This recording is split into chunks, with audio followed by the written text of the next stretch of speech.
وأعوذ بك من النار أشهد أن لا إله إلا الله أستغفر الله أسألك الجنة وأعوذ بك من النار أشهد أن لا إله إلا الله أستغفر الله أسألك الجنة وأعوذ بك من النار يا لطيفا بخلقي يا عليما بخلقي يا خبيرا بخلقي وطبنا يا لطيف يا عليم يا خبير يا لطيفا بخلقي يا عليما بخلقي يا خبيرا بخلقي وطبنا يا لطيف يا عليم يا خبير يا لطيفا بخلقي يا عليما بخلقي يا خبيرا بخلقي وطبنا يا لطيف يا عليم يا خبير ألا يا الله بنظرات يا العين الرحيمة تداوي كل نبي من أمراض سقيمة ألا يا الله بنظرات من العين الرحيمة تداوي كل نبي من أمراض سقيمة ألا يا الله بنظرات من العين الرحيمة تداوي كل نبي من أمراض سقيمة اللهم صل على محمد اللهم صل عليه وسلم اللهم صل على محمد يا ربي صل عليه وسلم اللهم صل على محمد يا ربي صل عليه وعليه اللهم صل على محمد يا ربي صل على النبي اللهم صل على محمد يا ربي وارض عن الصحابة اللهم صل على محمد يا ربي وارض عن السلالة اللهم صل على محمد يا ربي وارض عن المشايخ اللهم صل على محمد يا ربي وارض عن الأئمة اللهم صل على محمد يا ربي وارحم والدينا اللهم صل على محمد يا ربي وارحم والدينا اللهم صل على محمد يا ربي وارحم والدينا اللهم صل على محمد يا ربي وارحم كل مسلم اللهم صل على محمد يا ربي وارحم كل مذنب اللهم صل على محمد يا ربي واغفر لي ذنوبي اللهم صل على محمد يا ربي واستر لي عيوبي اللهم صل على محمد يا ربي واكشف لي كروبي اللهم صل على محمد يا ربي واغفر كل موتي اللهم صل على محمد يا ربي واصلح كل مصلح اللهم صل على محمد ربي وارحمنا جميعا اللهم صل على محمد يا ربي وارحمنا برحمتك اللهم صل على حبيبك سيدنا محمد وعلى آل سيدنا محمد اللهم صل وسلم وبارك عليه وعلى آله. Bismillahirrahmanirrahim. Allahumma ajirna min ghairi darar wa aghnana min ghairi itar. Allahumma ajirna min ghairi bitalai wa aghnina min ghairi tilai. Allahumma arzuqna minal uquli aw qaraha wa minal azhani asfaha wa minal a'mal azkaha wa minal akhlaqi atyabaha.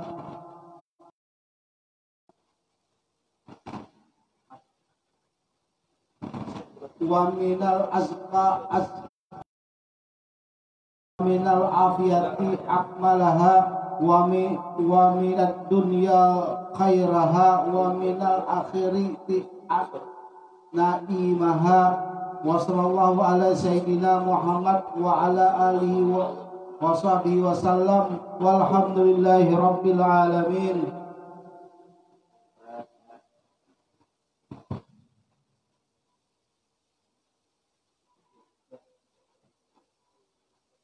Bismillahirrahmanirrahim. Al-Fatihah Nabi Mustafa Sayyidina Rasulullah Muhammad bin Abdullah sallallahu alaihi wasallam wa ala alihi wa ashabihi wa azwajihi wa dhurriyyatihi wa ahli baiti ajma'in.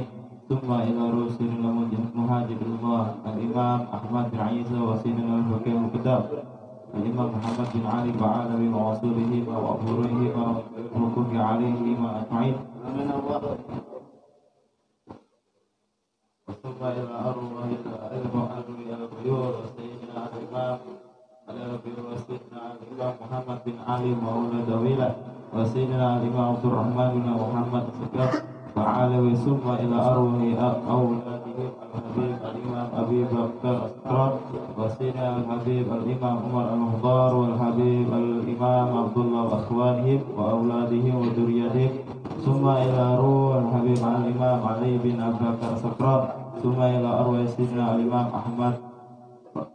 أحمد رفاعي وسيدنا الإمام أحمد البدوي والشيخ عبد القادر الجيلاني وأولادهم وذرياتهم أن الله ينفعون من بركاتهم وأسرارهم وأنوارهم وعلومهم ونفحاتهم في الدين والدنيا والآخرة. الفاتحة. أعوذ بالله من الشيطان الرجيم. بسم الله الرحمن الرحيم. الحمد لله رب العالمين الرحمن الرحيم مالك يوم الدين. إياك نعبد وإياك نستعين اهدنا الصراط المستقيم صراط الذين أنعمت عليهم غير المغضوب عليهم ولا الضالين.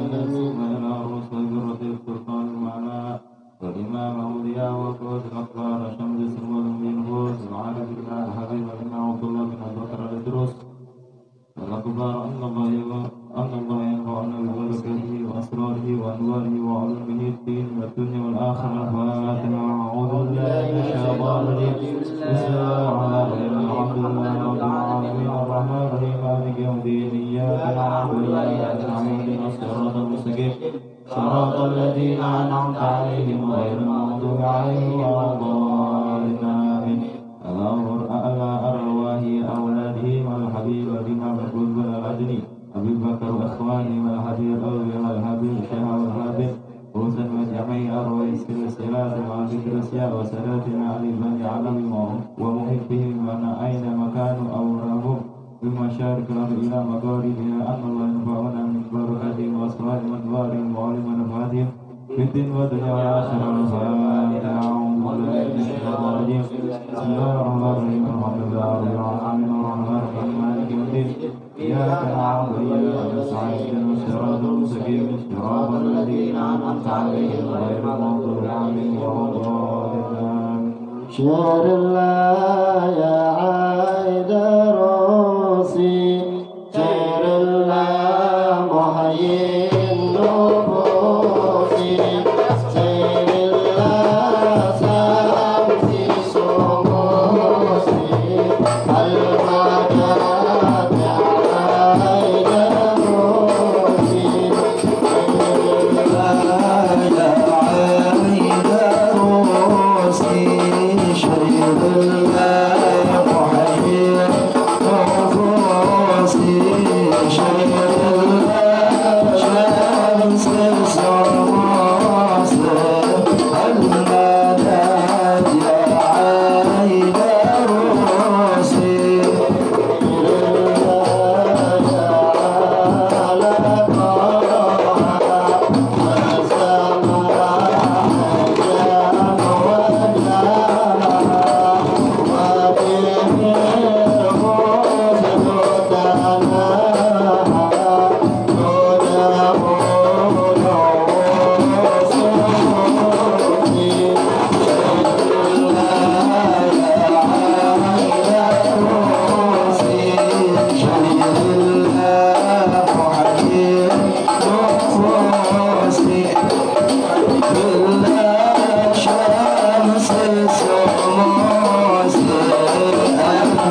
Thank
اللهم صل وسلم وبارك عليه وعلى آله. يا ربي صل على محمد حبيبك الشافع المشفع. يا ربي صل على محمد. يا ربي صل عليه وسلم. يا ربي صل على محمد أعلى الورى رتبة وأرفع. يا ربي صل على محمد. يا ربي صل عليه وسلم. يا ربي صل على محمد اسم البرايا جاها وأوسع. يا ربي صل على محمد. يا ربي صل عليه وسلم. يا ربي صل على محمد واسلك بنا رب خير مهيا. يا ربي صل على محمد. يا ربي صل عليه وسلم. يا ربي صل على محمد وعافنا واشف كل موجع. يا ربي صل على محمد. يا ربي صل عليه وسلم. يا ربي صل على محمد وأصلح القلب واعف وانفع. يا ربي صل على محمد. يا ربي صل عليه وسلم. يا ربي صل على محمد واغفر المعادي واصرف وردع. يا ربي صل على محمد. يا ربي صل عليه وسلم. يا ربي صل على محمد نحل في حسنك الممنع. يا ربي صل على محمد. يا ربي صل عليه وسلم. يا ربي صل على محمد رب ارضى عنا رضاك الأرفع. يا ربي صل على محمد. يا ربي صل عليه وسلم. يا ربي صل على محمد واجعل لنا في الجنان مجمع. يا ربي صل على محمد. يا ربي صل عليه وسلم. يا ربي صل على محمد رافق بنا خير خلقك اجمع. يا ربي صل على محمد. يا ربي صل عليه وسلم. يا ربي صل على محمد. يا ربي صل عليه وسلم. يا ربي صل على محمد. يا ربي صل عليه وسلم. اللهم صل وسلم وبارك عليه وعلى آله. أعوذ بالله من الشيطان الرجيم. بسم الله الرحمن الرحيم. إنا فتحنا لك فتحا مبينا ليغفر لك الله ما تقدم من ذنبك وما تأخر ويتم نعمته عليك ويهديك صراطا مستقيما وينصرك الله نصرا عزيزا. لقد جاءكم رسول من أنفسكم عزيز عليه ما عنتم حريص عليكم بالمؤمنين رؤوف رحيم. فإن تولوا فقل حسبي الله لا إله إلا هو عليه توكلت وهو رب العرش العظيم. إن الله وملائكته يصلون على النبي. يا أيها الذين آمنوا صلوا عليه وسلموا تسليما. اللهم صل وسلم وبارك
اللهم صل وسلم وبارك عليه وعلى آله.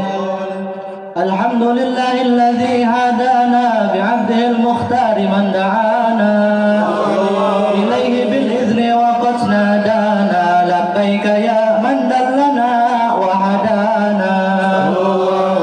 صلى عليك الله بارئك الذي بك يا مشفع خصنا وحبانا. معانك الأدحار معدن سرك الأسماء فهم سفن النجاة همانا. وعلى صحابتك الكرام همات ذلك أسبحوا لولائه عنوانا. والتابعين لهم بصدق ما حدا عاد المودة هيج الأشجانا. والله ما ذكر الحبيب لدى المحب إلا وأدعى والها نشوانا. المحبون الذين عليهم بذل النفوس مع النفائس هانا. لا يسمعون بذكر طه المصطفى إلا به انتعشوا وأذهب رانا. الأرواح تشتكو اللقاء وتحن وتسأل ربها رضوانا. المحبين كذا فاسمع إلى سيار المشفع وارحل في الأرض آذانا. إلى أوصاف طه المجتبى واخدر لقلبك يمتلئ وجدانا. يا ربنا صل وسلم دائما على حبيبك من إليك دعانا. اللهم صل وسلم وبارك عليه وعلى آله. اللهم صل وسلم وبارك عليه وعلى آله. نبأنا الله فقال جاءكم نور فسبحان الذي أنبانا والنور عبده من به في ذكري عظم به منانا. ورحمة المولى تأمل قوله فليمره وأوذ به فرهانا. مستمسكا بالقروة الوثقى ومعتصما بحبل الله من أنشانا. واستشعرا أنوار من كلا متى كنت نبيا قال آدم كان. وبينما فاستقي من غفلة عن ذا وكن يقضانا.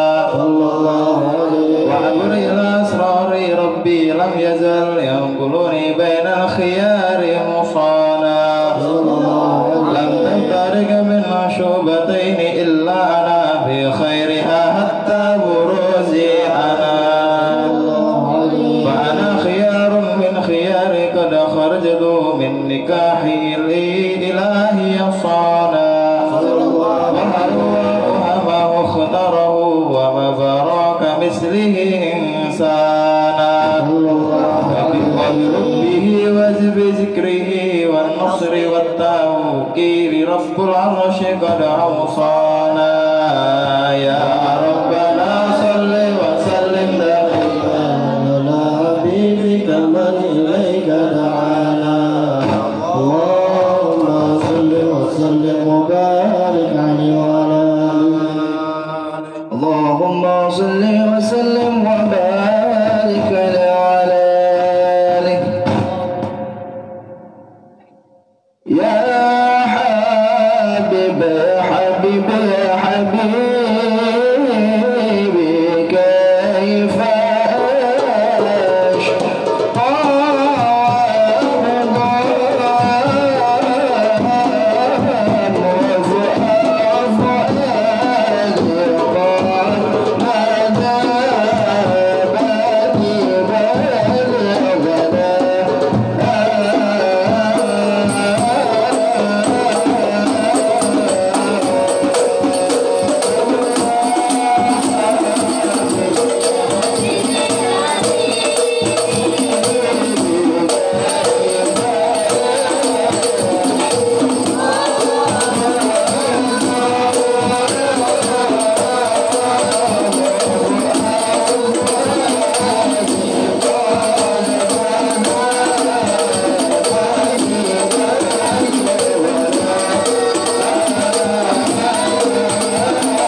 اللهم صل وسلم وبارك عليه وعلى آله. هذا وقد نصر إلى نعوته في الكتب بينها لنا تبيانا. صلى الله عليه وسلم. ميثاق النبيين لما آتيتكم من حكمتي إحسانا. صلى الله عليه. وجاءكم رسولنا لتؤمنن وتنصرون وتصبحون أعوانا. صلى الله عليه. وبشروا أقوامهم بالمصطفى أعظم بذلك رتبة ومكانا. صلى الله عليه. فهو وإن جاء الآخر المقدم يمشنا تحت لواء من نادانا. صلى الله عليه. يا أمة الإسلام أول شافع ومشافع أنا قد طلع عطوانا. صلى الله عليه. حتى أنادى ارفع وسل تعطى وكل يسمع لقولك نجم فخرك بانا. صلى الله عليه. ولواء حمد الله جل بيده ولا أولا آتي أنا الجنانا. صلى الله عليه. أكرم الخلق على الله أنا فلقد حباك الله منه حنانا. صلى الله عليه. ولسوف يؤتيك فترضى جل من معطي تقاصر عن عطاه نهانا. صلى الله بالله كالذكرى واشفع محمد كيما تزيح عن القلوب رانا. يا ربنا صل وسلم دائما على حبيبك من إليك دعانا. اللهم صل وسلم وبارك عليه. اللهم صل وسلم وبارك عليه وعلى آله. لما دنا وقت البروز لأحمد عن إذن من مشى ما شاءه قد كان. عملت به الأم الأمينة بنت وهب ومن لها أعلى الإله مكانا. من والد المختار عبد الله بن عبد المطلب رأى البرهان. قد كان يغمر نور طه وجهه وسرى إلى الابن المصون عيانا. وهو ابن هاشم الكريم الشهم بن عبد مناف بن قصي كان. والده يدعى حكيما شأنه قد اعتلى أعزز بذلك شانا. واحفظ أصول المصطفى حتى ترى في سلسلات أصوله عدنانا. فهناك كف واعلم برفعه إلى إسماعيل كان للأبي معوانا. وحينما حملت به أمينة لم تشك شيئا يأخذ النسوانا. وبها أحاط اللطف من رب السماء أقصى الأذى والهم والأحزانا. ورأت كما قد جاء ما عملت به أن المهيمن شرف الأكوان. والدهر من في قبنها فاستبشرت ودنا المخاض فأطرعت رضوانا.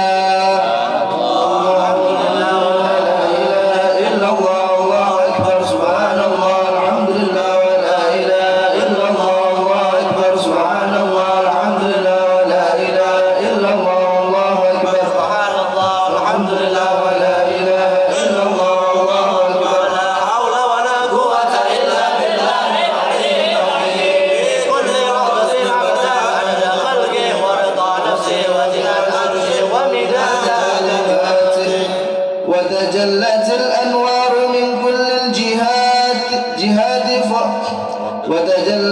وتجلت الأنوار من كل الجهات فوقت ميلاد المشفع حانا. قبيل فجر أبرزت شمس الهدى ظهر الحبيب مكرما ومصانا صلى الله على محمد صلى الله عليه وسلم صلى الله على محمد يا ربي صل وسلم يا نبي سلام عليك يا رسول سلام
وبارك عليه وعلى آله وأصحابه. بسم الله الرحمن الرحيم. الحمد لله رب العالمين. اللهم صل وسلم وبارك على سيدنا ومولانا محمد وعلى آله وأصحابه أجمعين. ولقد أسرت لنعت من أوصافه تبيي القلوب تهيج الأشجان. والله قد أثنى عليه فما يسوي القول منا أو يكون السنانا. لكن حبا في سرائر قد علم به صفوة ربنا وحدانا. وإذ امتززنا بالمودة هاهنا نرفع أيدي فقرنا ورجانا. يا الله للواحد الأحد العلي إلهنا متوسلين بمن إله دعانا. مختاره وحبيبه وصفيه زين الوجود به الإله هبانا. يا ربنا يا ربنا يا ربنا بالمصطفى اقبلنا عجيب دعوانا. أنت لنا يا نورنا في هذه الدنيا وفي أخرانا. أصلح لنا الأهوال واغفر ذنبنا ولا تؤاخذ ربي إن أخطأنا. اسلك بنا بناج طاح المصطفى ثبت على قدم الحبيب خطانا. أرنا بفجر من قتلة أحمد في بهجة عين الرضا ترآنا. واربط به في كل حال حبلنا وهبال من ود ومن ولانا. والمحسنين ومن أجاب نداءنا وجوي الحقوق وطالبا أوصانا. والهاجرين وساعيا في جمعنا نحن بين يديك أنت ترانا. ولقد رجونك فحقق سؤلنا واسمع بفضلك يا سميع دعانا. انصر بنا سنة طه في بقاع الأرض واقمع كل من عادانا. وانظر إلينا واسقنا كأس الهنا واشفي وعاف عاجلا مرضانا. واقضي لنا الحاجات واحسن هدمنا عند الممات وأصلها نكبانا. يا ربي واجمعنا وأحبابا لنا في دارك الفردوس يا رجوانا. يا ربي واجمعنا وأحبابا لنا في دارك الفردوس يا رجوانا. يا ربي واجمعنا وأحبابا لنا في دارك الفردوس يا رجوانا. بالمصطفى صل عليه وآله ما حركت ريح الصبا أغصانا. سبحان ربك رب العزة عما يصفون والسلام على المرسلين والحمد لله رب العالمين. الصلاة والسلام عليك يا سيد المرسلين. الصلاة والسلام عليك يا خاتم النبيين. الصلاة والسلام عليك يا من أرسله الله رحمة للعالمين. ورضي الله تعالى عن أصحاب رسول الله أجمعين بسر أسرار الفاتحة.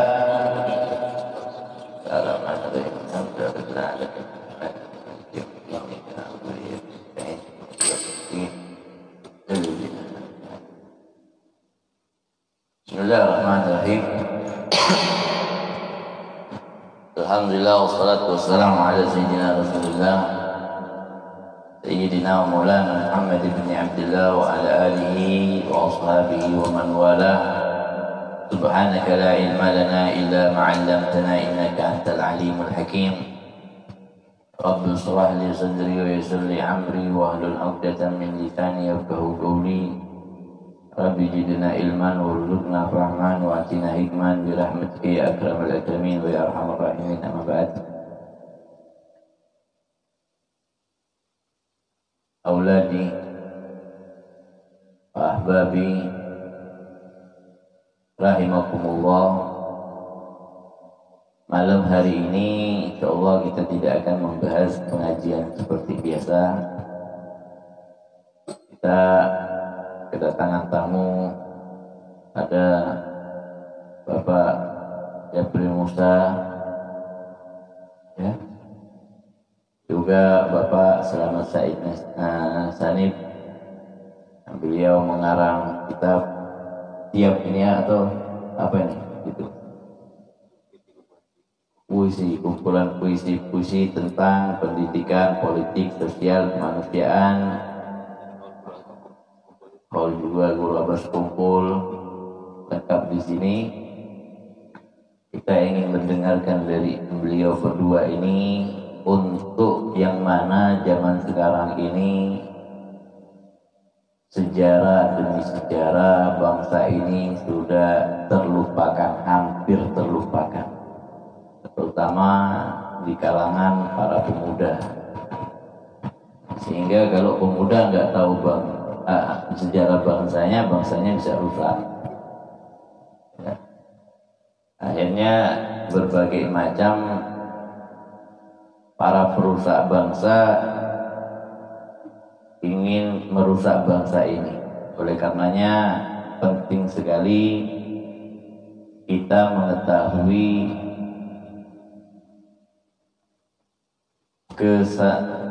sejarah daripada bangsa ini, terutama yang berkaitan kenapa sih kita harus tolak haluan ideologi Pancasila itu, ada apa di dalamnya. Panjang lebar habis sudah jelaskan di Masjid Blitar, habis sudah jelaskan di Masjid Fathul Khair, dan di beberapa tempat. Nah, sekarang kita ingin dengar dari dua narasumber kita malam hari ini. Pada beliau berdua, siapa dulu? Hah? Oh, Ketua Aliansi Umat Islam. Mana mic-nya? Kasih mic-nya. Iya, untuk Bapak Jabril Musa, dipersilakan. Assalamualaikum warahmatullahi wabarakatuh. Waalaikumsalam. Yang saya muliakan Habib. Oh ya.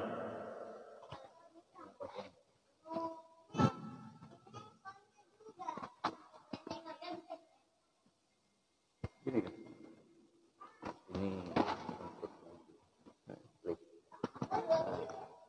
Ini cuma ini.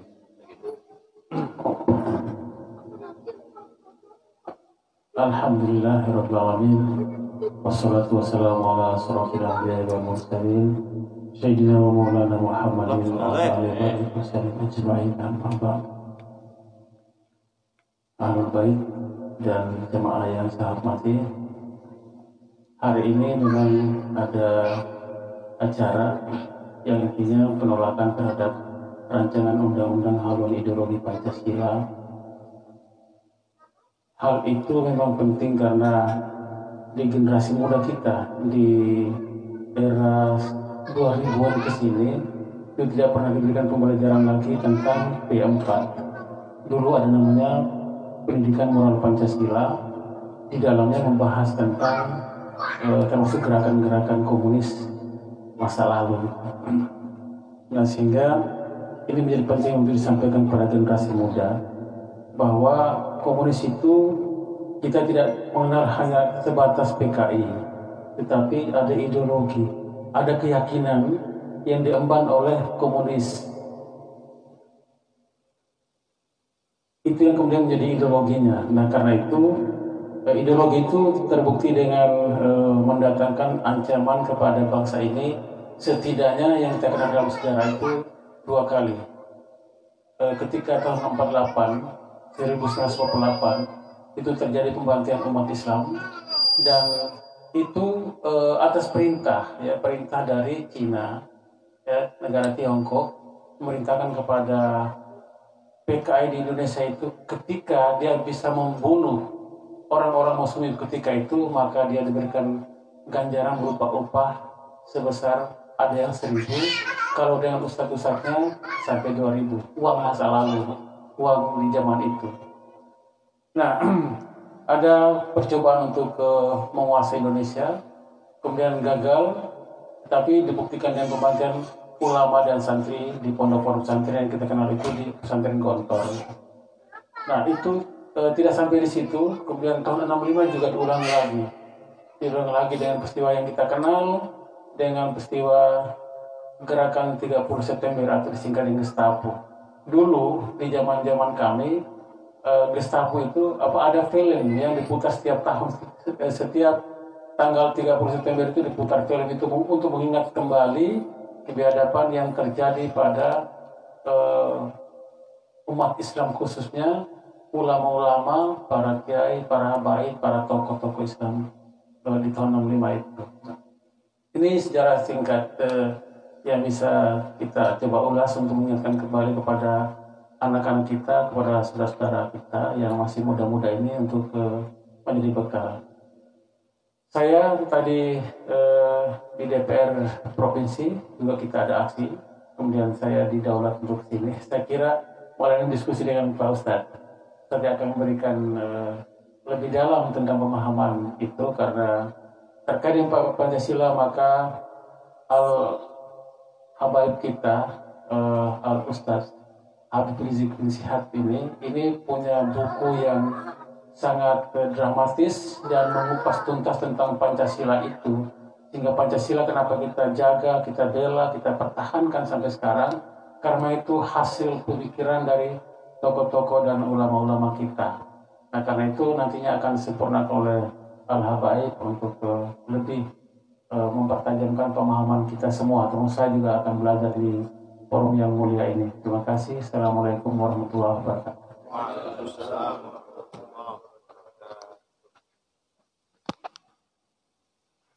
Kita lanjut pembahasan pada tamu kita yang kedua, dan Selamat Said. Pada beliau dipersilakan. Sallallahu Nabi Muhammad.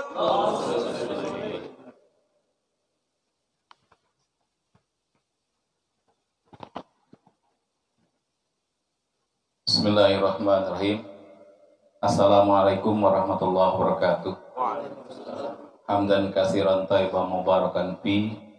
Asyhadu an la ilaha illallah wahdahu la syarikalah wa asyhadu anna Muhammadan abduhu wa rasuluh. Arsalahu basyira wa nazira wa da'iyan ilallah bisni wa sirajan munira, amma ba'd. Habib yang kami hormati, Ketua Aliansi Umat Islam dan Jamaah pengajian pada malam ini, alhamdulillah saya bisa hadir di pertemuan kita pada malam ini, yang biasanya forum saya itu baca puisi gitu ya, atau saya ngasih public speaking begitu. Jadi insya Allah ini buku yang pertama, judulnya Ijab Kabul ini. Sini ada juga tentang romantisme, ada juga tentang ya haul Guru Abbas Kumpul ya. Kemudian insya Allah yang kedua nanti akan terbit lagi, judulnya Tulang Rusuk. Tulang Rusuk yang kedua. Kenapa? Karena sekarang banyak sekali perempuan itu jadi tulang punggung. Suaminya tidak bertanggung jawab dengan ijab kabulnya. Nah itu hal seperti itu. Jadi model-model gitu saya biasanya ngobrolnya seperti begitu.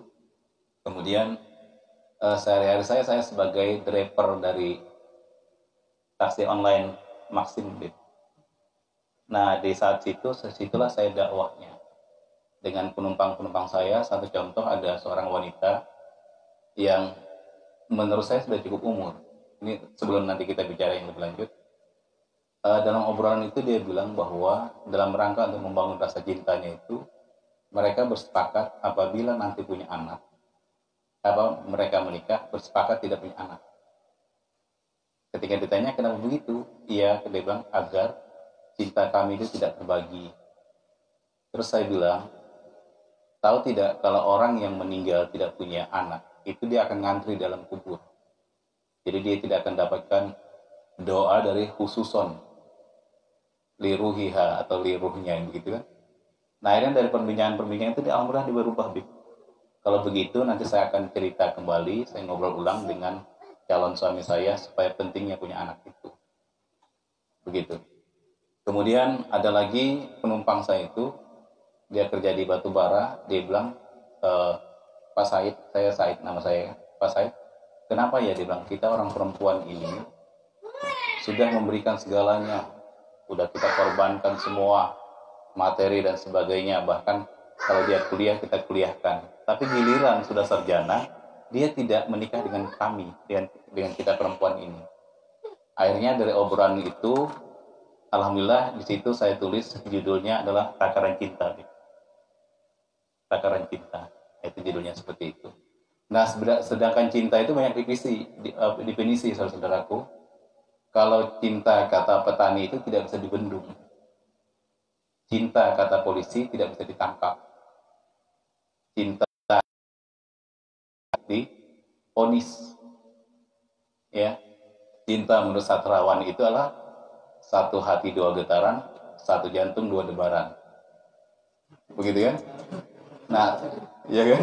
Kemudian cinta menurut kita orang Islam itu apa? Ya, saling memahami. Ya kan? Antara dan minkum, ya kan? Kemudian selain saling memahami itu, nah, bahasa Inggrisnya itu apa, saudara semua? Bahasa Inggrisnya namanya saling memahami itu katanya understand.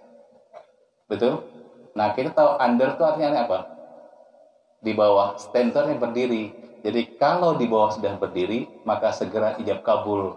Begitu ya?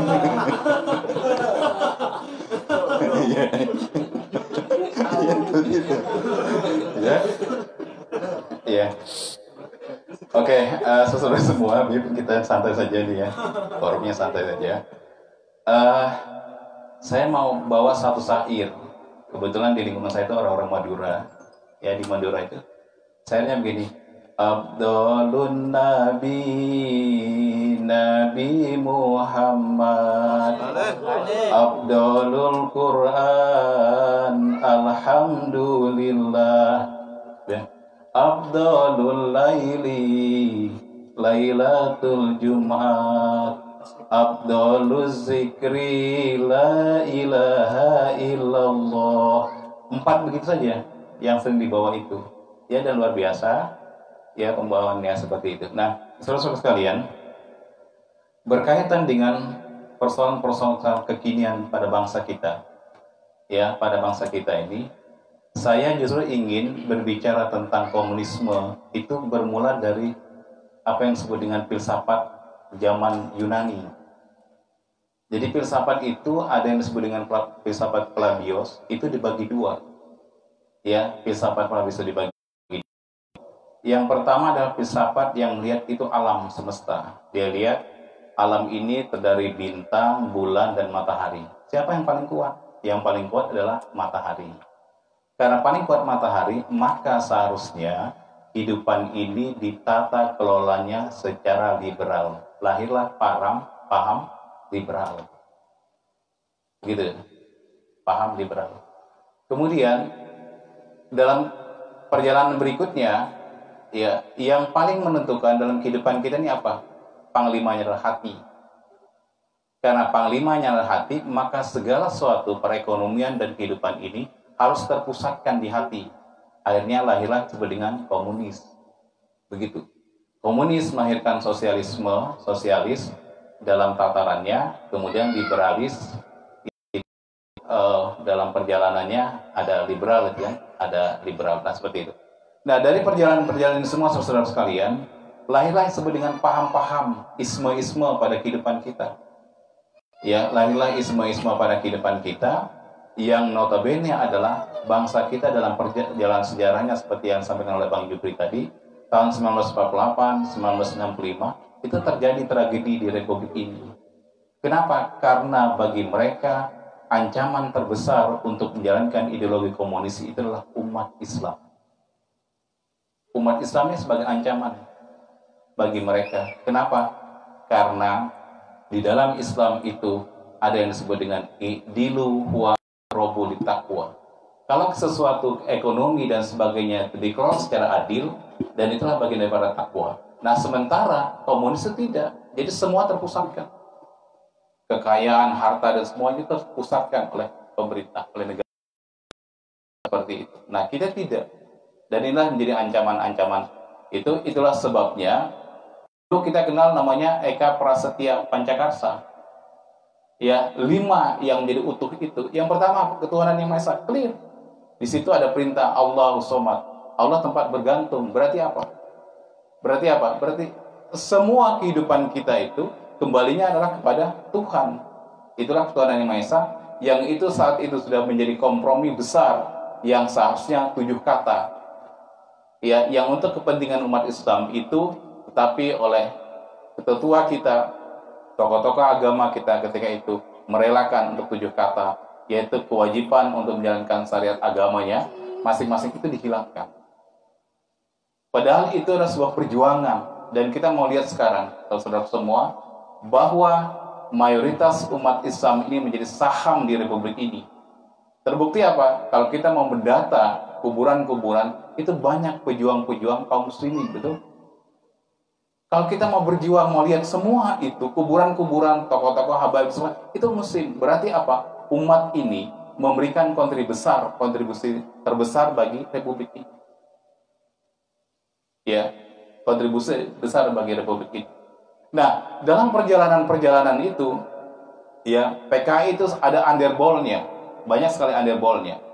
Yaitu kalau misalnya dari perempuannya namanya Gerwani, ya, kalau petaninya itu BTI, ya, Barisan Tani Indonesia. Kemudian senimannya namanya Lekra. Kemudian organisasi buruhnya namanya Sopsi. Kali semua apa embel-embelnya? Disinilah simbol-simbol ketindas, simbol-simbol tertindas itu mereka isu-isukan. Petani-petani, ya, di pinggiran kota, di desa-desa itu dikasih isu-isu untuk dikasihkan tanah-tanah gratis. Kemudian pekerja-pekerja yang dari Sopsi itu dikasih lagi iming-iming pekerja, tapi kelak nanti kalian semua akan menjadi pemilik pabrik-pabrik. Jadi seperti itu. Sehingga komunis itu begitu membesar itu. Kenapa? Karena iming-imingnya tadi seperti itu. Dan mereka tahun 55 itu pemenang sebagai partai yang ke-55. Berita hari ini, ya, anak keturunan dari PKI ini sekarang sudah berjumlah kurang lebih 20 juta manusia. 20 juta orang. Itu artinya apa? Ya, partainya boleh mati, tapi ideologinya tidak akan pernah mati. Ya, ideologi tidak akan pernah mati. Karena ideologi tidak akan pernah mati, berarti ya gerakan-gerakan ini selalu ada dan selalu mengintai terhadap umat Islam. Yang hanya kita sayangkan, kaum milenial hari ini yang lahir tahun 80-an sampai tahun 2000 itu tidak mengenal sejarah itu. Bahkan mereka tidak mempercayai bahwa gerakan rekayasa dari,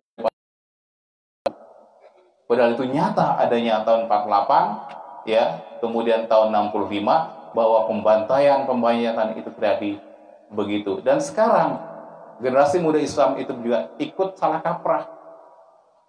Siapa yang suka nyebut kadrun? Ya, kadrun itu adalah satu ungkapan untuk melecehkan umat Islam, supaya umat Islam itu merasa malu dengan gelar itu. Jadi itu siapa yang membuatnya? PKI. Jadi kalau ada di medsos, ada ucapan-ucapan kadrun dan sebagainya, itu adalah ucapan menduduhkan kepada umat Islam, agar umat Islam ini merasa malu sebagai jatinya sebagai seorang muslim.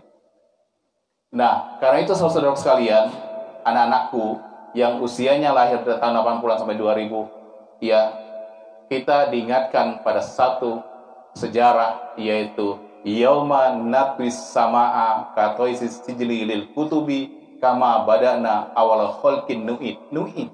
Sejarah itu adalah perulangan kembali. Ideologi tidak akan pernah mati, dia akan kembali. Dan sejarah itu bisa juga dari kata sajaratun, pohon, bisa juga artinya yaumun, bisa juga berarti perjalanan. Perjalanan itu akan ada kembali. Kenapa? Karena ideologi tidak pernah mati dan ia akan hidup terus, dan itu mereka pun akan tetap hidupkan. Bagaimana dengan cara bertarung di parlemen untuk TAPS MPR tahun 66 itu dihapus. Maka ketika itu dicabut, maka boleh Partai Komunis hidup lagi di Republik ini.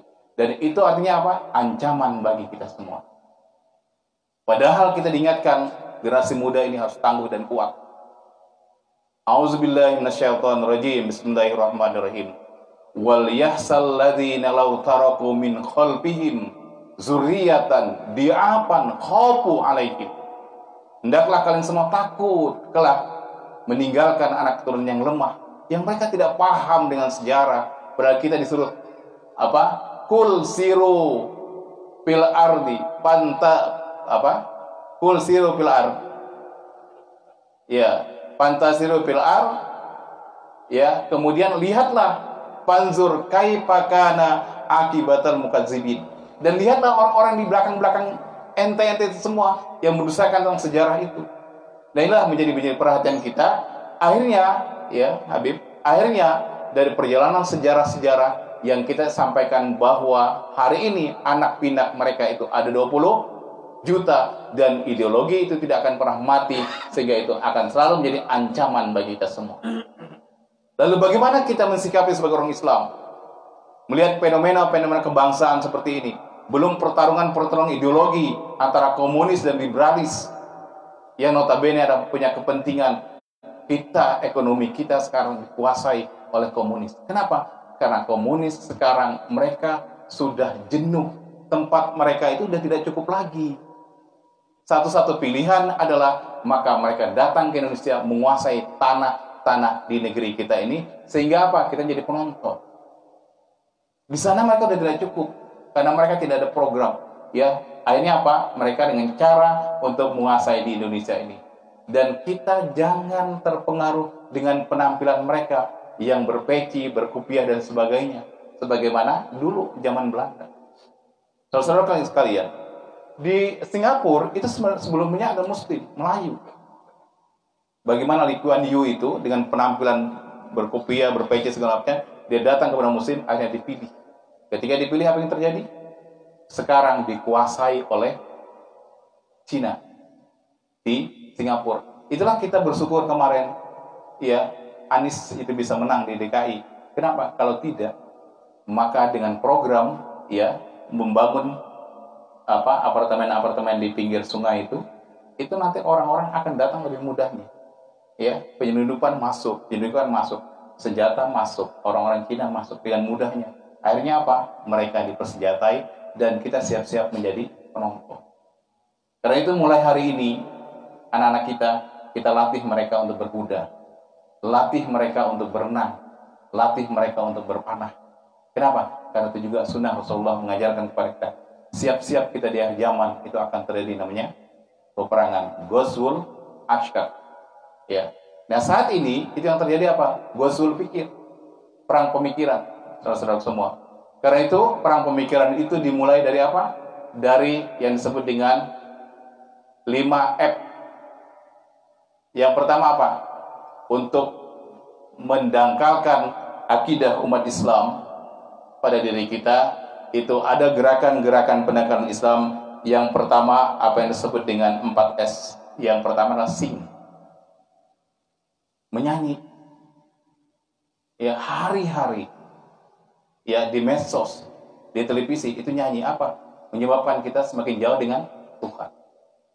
Yang kedua apa? Seks bebas. Sekarang coba Beb ya, dulu kalau orang pacaran lewat di Lambung Mangkurat, benjol kepalanya. Sekarang nggak peduli, azan kah, maghrib kah, orang lewat-lewat nggak ada apa. Ya, tentang seks seperti itu. Kemudian ada sport, olahraga itu melalaikan juga. Saya nggak tahu sekarang rame-rame yang bersepeda-sepeda itu di saat maghrib dan isya itu di mana sholat maghribnya mereka itu seperti itu. Dan yang terakhir ini juga apa? Saudara kalian smoke, rokok. Gak apa-apa yang bagian merokok. Makanya ketika itu ada seorang istri yang protes sama suaminya. Papa, dia bilang, bapak tuh mestinya berhenti dia merokok. Iya mah, saya tuh saking mau berhenti merokok, saya mau bakar saja pabriknya. Tapi kalau saya dengan cara membakar pabrik itu, saya kena sanksi hukum. Kenapa? Karena saya melakukan kriminal. Jadi saya nanya lagi, jadi gimana dong Pak supaya Bapak bisa berhenti merokoknya, tidak kena sanksi hukum? Ya, dia bilang, supaya tidak kena sanksi hukum, makanya rokoknya saya bakar satu persatu, katanya. Oke, itu ya. Yang berikutnya P-nya apa? Saya selesaikan saja gitu ya. P berikutnya apa, saudara sekalian? yaitu food. Ya. Food apa? Makanan. Lihat sekarang, banyak makanan-makanan sampah yang menyebabkan bukan saja asam urat tapi menjadi asam aurat. Betul? Padahal kita diminta apa? Kulu washrobu halalan thayyiban, makanan yang baik. Nasi yang basi itu halal, saudaraku, tapi tidak thayyib. Betul? Makanya halalan thayyiban, dia halal dan thayyib. Dan sesuai, kalau sudah asam urat, jangan lagi makan jejeroan gitu kan. Jangan juga kambing yang kena fitnah. Kan begitu, halal seperti itu. Ini food. Berikutnya apa lagi? Film. Tadi itu, ya film. Kemudian fashion. Ya, lihatin modis-modisnya pakaian kita. Ya, anak-anak gadis kita yang mereka pakai jilbab, tapi nampak auratnya. Ya, you can see dan sebagainya seperti itu. Kemudian apa lagi?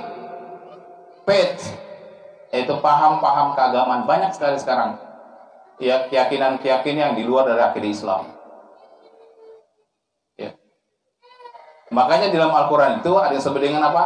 Yu'minuna bil jibti wa togut, yaitu orang semua itu beriman, tapi ada yang berimannya dengan jibti dan togut.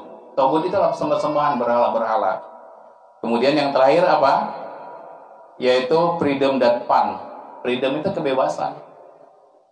LGBT, ya gay, dan seterusnya. Sekarang diberitakan terus. Jadi merusak akidah kita semua.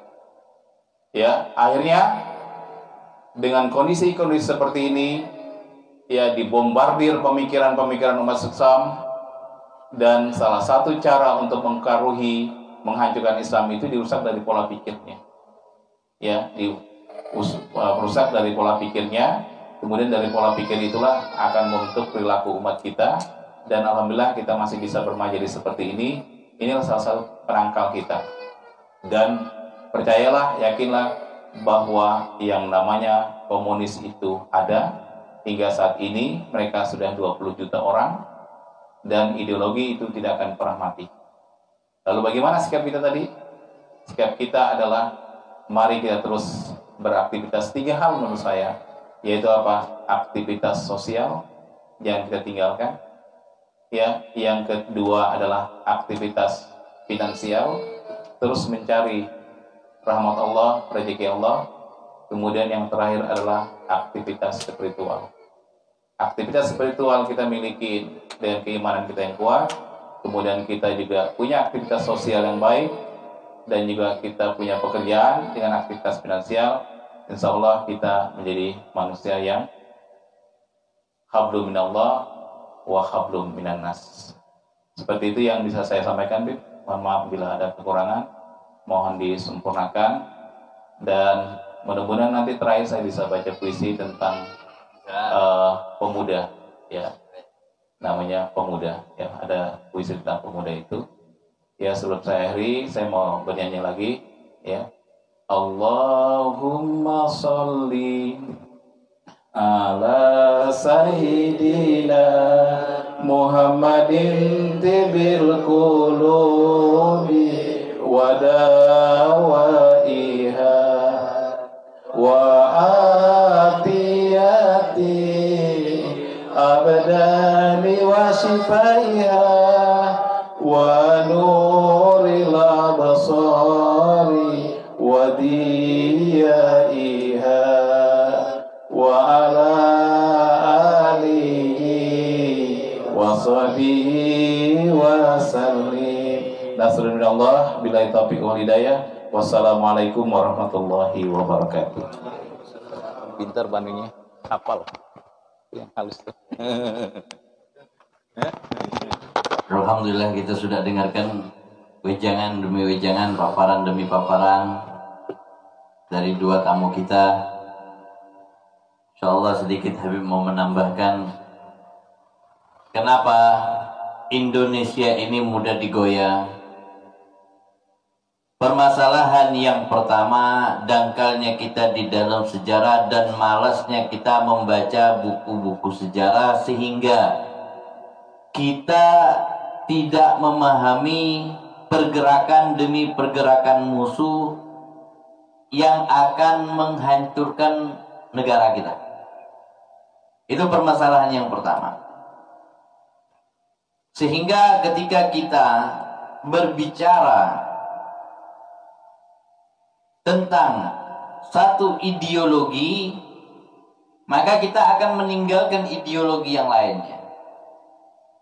Padahal ada dua ideologi di dalam satu negara yang kedua-duanya ini memiliki tujuan yang sama, ingin menguasai negara yang mereka ada di dalamnya tersebut. Kita harus perhatikan. Ada dua ideologi. Sehingga dua ideologi ini pasti ada di dalam setiap negara.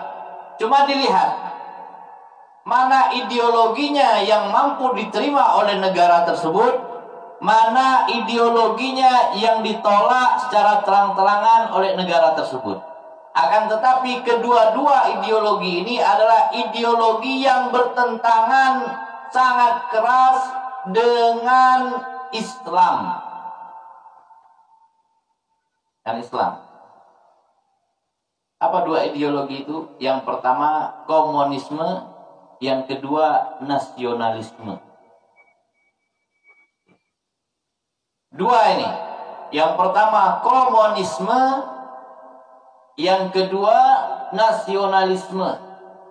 Ketika suatu negara bersandarkan kepada ideologi komunisme, maka dia akan mengebelakangkan atau mengenyampingkan nasionalisme. Padahal sama-sama. Komunisme anti agama, nasionalisme pun anti agama. Perhatikan ya. Komunisme anti agama, dan di Indonesia secara terang-terangan ketika bangkitnya gerakan komunis, mereka bertubi-tubi menyerang agama yang di dalam negara tersebut mayoritas, yang mana di negara Islam ini, di negara Indonesia ini mayoritas umatnya beragama Islam. Hingga yang mereka serang umat Islam dari dahulu sampai sekarang. Dia serang terus umat Islam tanpa henti.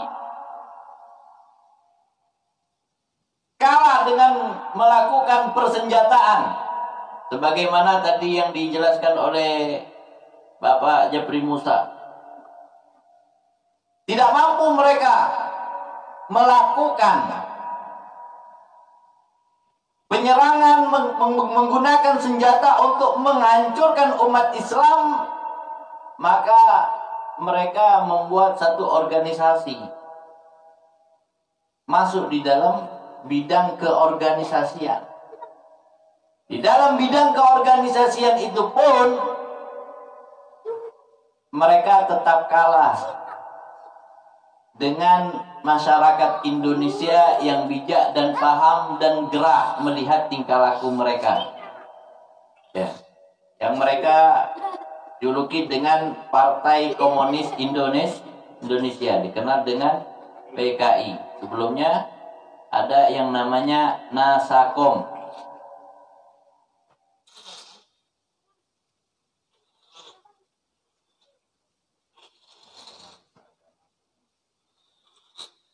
Nasionalis agama komunis, jadi dicampur aduk kemudian.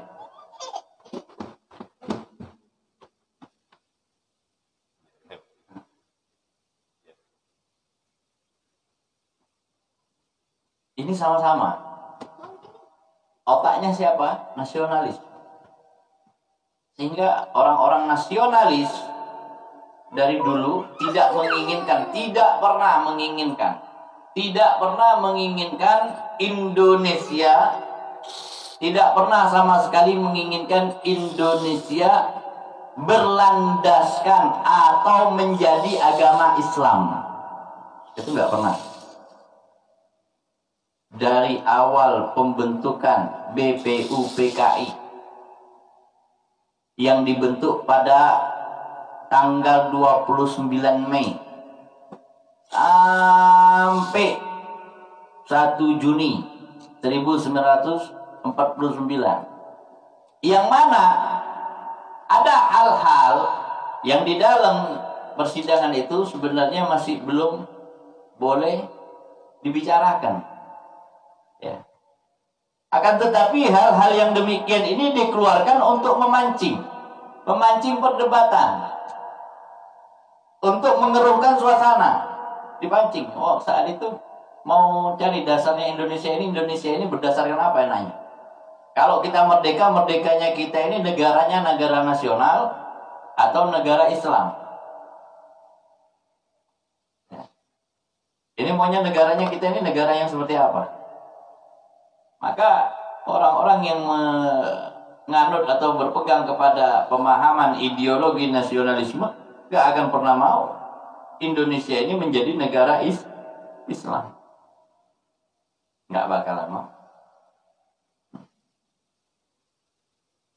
Sehingga pada pimpinan rapat saat itu, DR Rajiman, beliau mengutarakan suatu ucapan yang sebenarnya pertanyaan beliau ini tidak harus dilemparkan pada saat itu. Dia tanyakan apa? Apa dasar negara Indonesia yang akan kita bentuk? Oke, kita ini bentar lagi mau deklarasi kemerdekaan Republik Indonesia. Ketika merdeka, ini negara mau jadi negara apa? Negara ini mau jadi negara apa? Akhirnya ketika ada pertanyaan yang demikian, saling debat, saling adu argumentasi, saling bantah-bantahan. Akhirnya musyawarah saat itu dengan hampir 1 hari penuh, dari pagi, siang, sambung sampai malam. Pada tanggal 29 Mei. Akhirnya perwakilan umat Islam yang bersuara yaitu Ki Bagus. Ki Bagus bilang apa? Ki Bagus nyampaikan. Ki Bagus bilang dalam suatu, padahal sudah jelas dan tuan-tuan pun mengetahui bahwa agama itu petunjuk dari Tuhan Rabbul Alamin agar menjadi pedoman hidup manusia untuk menuju kebaikan, kebahagiaan, dan kesejahteraan di dunia dan di akhirat. Panjang lebar Ki Bagus memberikan alasan demi alasan apa yang terjadi. Akan tetapi di sidang yang pertama, hari yang ketiga, tanggal 31 Mei 1945, Supomo mengawali pidatonya dengan menyatakan anggota terhormat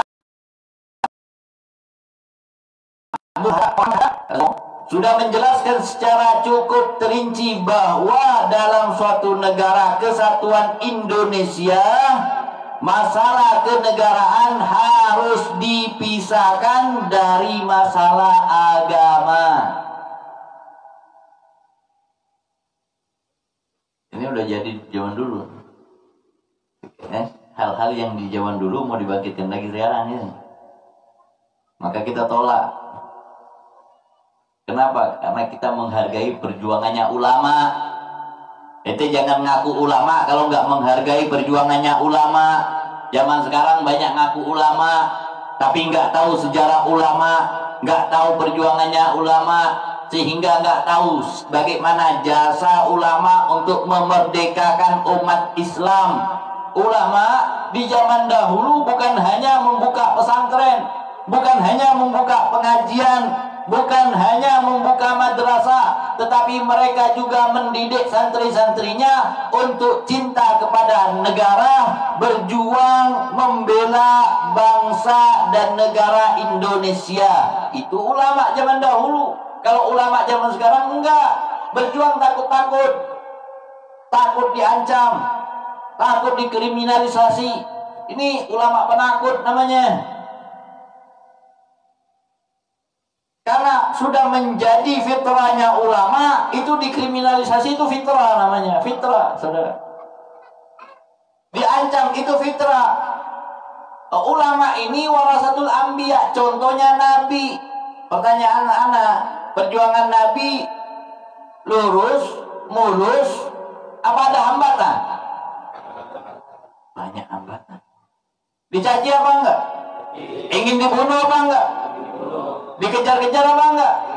Jadi kalau ada ulama yang takut dibunuh, kalau ada ulama yang takut dicaci, kalau ada ulama yang lebih mengedepankan nama baiknya, maka ini ulamanya masih diragukan, saudara. Tahu kebenaran, tetapi tidak berani menyuarakan kebenaran, diragukan. Karena dari zaman dulu, ulama itu nggak pernah takut. Ya. Makanya bagaimana untuk membangkitkan semangat juang umat Islam, Syekh Hasyim Asy'ari dari NU membuat slogan Hubbul Watan minal iman. Kau belajar, kau sholat, tapi tidak cinta dengan airmu, maka tipis keimananmu. Bayangin. Kenapa? Karena dari zaman dahulu ulama itu tahu ada propaganda di parlemen-parlemen mereka untuk menghancurkan agama Islam, untuk melemahkan agama Islam, mempersempit gerak ruang agama Islam. Bukan baru sekarang, saudara. Bukan, dari zaman dulu. Dari zaman dulu.